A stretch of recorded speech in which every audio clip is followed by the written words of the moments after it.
நமக்கு பின்னாடி பேசுறதை பத்திலாம் நம்ம கவலைப்படவே கூடாதுங்க. அவங்கள விட நம்ம 2 அடி முன்னாடி இருக்கோன்றதை நினைச்சு பெரும் போட்டுக்கிட்டு போயிட்டே இருக்க வேண்டியதுதான். என்னுடைய பிகினிங் ஸ்டேஜ். வணக்கம் நண்பா, வெல்கம் டு ஆர்கேம் சேனல். துரேந்திரன் த ரிவெஞ்ச் படம் பார்ட் 2 தான் இந்த படம்.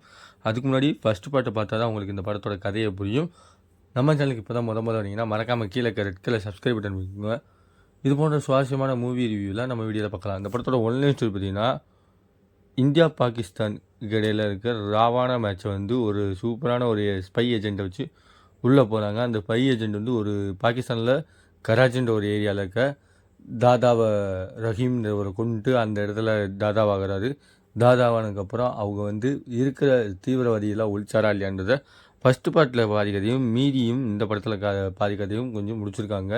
படத்தோட டேரக்டர், இந்த படத்தோட டேரக்டரை பற்றி சொல்லி ஆகணும். ஆத்வித் ரஜித் அவர் தான் வந்து படத்தோட டேரக்டர். இந்த படத்தில் கேஸ்ட் அண்ட் கோஸ்டியூம் தான் ரன்வீர் சிங் தான் மெயின். சஞ்சய் ரெட்டி வந்து எஸ்பி வராப்பில், மாதவன் வந்து ஒரு ராய் ஏஜென்ட் மாதிரி இந்தியன் ஸ்பை ஏஜென்ட் மாதிரி வராது. அப்புறம் நம்ம சாரா அர்ஜுன் அவங்க ஹீரோயினியாக வராங்க. ஃபஸ்ட்டு படத்தில் அந்த படத்தில் முழுக்காவாசி அவங்க சீன்ஸ் ஷேர் பண்ணுவாங்க.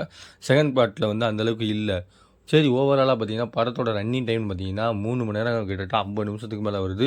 இந்த படம் பக்காவான ஏ சர்டிஃபிகேட் படம் தான். இந்த படத்தை நான் தேட்டரில் பார்க்க போகும்போது, தேட்டரில் எனக்கு டிக்கெட் எடுக்க போகும்போது நான் போகும்போது சின்ன பசங்க யாரும் வரல அப்படின்னு சொல்லி டிக்கெட் ஓகே பண்ணாங்க.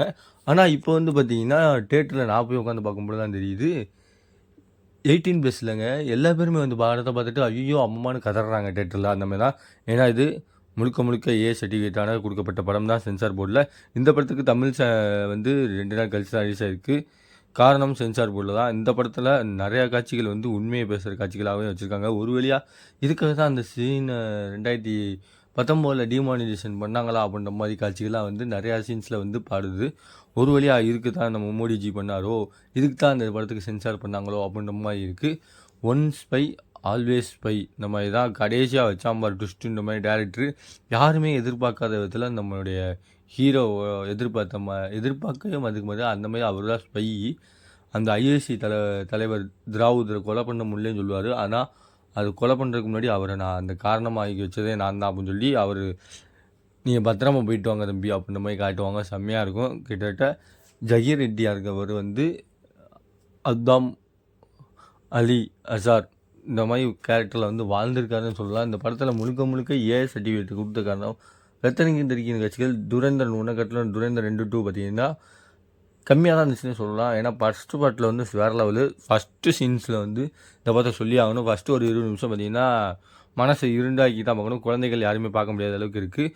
கடைசி காட்சிகளும் அதே மாதிரி தான். இந்த ரிவெஞ்ச் மொத்தம் 5 பாட்டு 6 பாட்டு மாதிரி காட்டுறாங்க. அந்த 5 பாட்டு 6 பாட்டுலேயும் ஒவ்வொரு ஸ்டோரியும் வந்து சூப்பராக கொண்டு வந்திருக்காங்க ஸ்க்ரீன் பிளேவை. அந்த ஸ்க்ரீன் பிளேவை பார்க்கும்பொழுது எங்கேயுமே லேக் ஆகலைன்னு சொல்லுவேன். நான் படத்தில் பார்க்கும்பொழுது 4 மணி நேரம் எப்படி போச்சுன்னே தெரிலங்க. விறுவிறுப்பாக போச்சு. அந்த மாதிரி தான் இருக்குது. இருந்தாலுமே இந்த படத்தில் அடுத்த பாட்டு வரப்போகுது. அது ரீசெண்டாக தான் வரும் அப்படின்ட்டு படக்குழுலேருந்து தெரிவிச்சிருக்காங்க. இந்தியாவில் நடக்கிற முக்கால்வாசி கதையில் வந்து இப்படி தான் நடக்குதோ அப்படின்ற மாதிரி தெரிகிற அளவுக்கு செம்மையாக கொண்டு வந்திருக்காங்க நம்ம டேரக்டர். இந்த இடத்துல சஞ்சய் டூரி அவருடைய கெட்டப் செம்மையாக இருக்கும். ஒரு கலவரத்துக்குள்ளே டீ குடிச்சிக்கிட்டு இருப்பார். டீ கிளாஸை சுட்டுவான். ஏன் நிம்மதி அவர் டீ கூட சுட மாட்டீங்களா, குடிக்க விட மாட்டீங்களா அந்த மாதிரி காட்சிகள். மாதவனுடைய யதார்த்தமான நடிப்பு, ரன்வீர் சிங்கோட ஹார்ட் ஒர்க்கு, அவங்க தான் வந்து படத்தில் வந்து முழுக்க கதைகளை தூக்கிக்கிட்டு இருக்காங்க. ரக்ஷிங் படி அவர் தான் வந்து நம்ம படத்தில் ஹீரோக்கு மாமனாராக நடிப்பார். அவருடைய நடிப்பு வந்து ஏகப்பட்டதாக இருக்குது. இந்த படத்தில் பேக்ரவுண்ட் மியூசிக் சொல்லி ஆகணும். பிஜிஎம் பக்காவாக மிரட்டி விட்டாங்க. ஃபஸ்ட்டு பார்ட்டில் வந்து அந்த ரகுமான் மியூசிக் வந்து வேர்ல்டு வைஸ் ஹிட் ஆச்சுன்னு சொல்லலாம். அந்த அளவுக்கு இந்த படத்தில் பேக்ரவுண்ட் மியூசிக் இருக்காதுன்னு பார்த்தீங்கன்னா ஃபஸ்ட்டு பார்ட்டில் கட்டலும் இந்த பாட்டிலே பேக்ரவுண்ட் மியூசிக் செம்மையாக இருக்குது. அதாவது ஒவ்வொருத்தவங்களுக்கும் இண்டிவிஜுவல் பிஜிஎம்மும் ஒவ்வொரு சீனுக்கும் இண்டிவிஜுவல் பேக்ரவுண்ட் ஸ்கோரை வந்து செம்மையாக நம்ம டேரக்டர் வந்து மியூசிக் டேரக்டர் வந்து புகுந்து விளாண்டுருக்காரு. அது பார்த்தீங்கன்னா படத்தோட ஆட் டேரக்டர் தாங்க மெயின். ஏன்னா அந்த படத்தில் முக்கால்வாசி வந்து செட்டில் தான் போட்டிருக்காங்க. அது நிறையா இடத்துல வந்து பார்த்தாலே தெரியுது. ஆனால் அது பார்த்தாலுமே அது அந்தளவுக்கு தெரியாத அளவுக்கு சூப்பரான செட்டை போட்டு வச்சுருக்காரு. பலூஜியில் நடக்கிற அந்த ஃபைட் சீன்ஸும் சரி, கலவரம் சீன்ஸும் சரி, அது மாதிரி லைகாவில் வந்து நடக்கிற கலவர காட்சிகளும் சரி, இந்த மாதிரி ஏகப்பட்ட காட்சிகள் இருக்கும் சரி.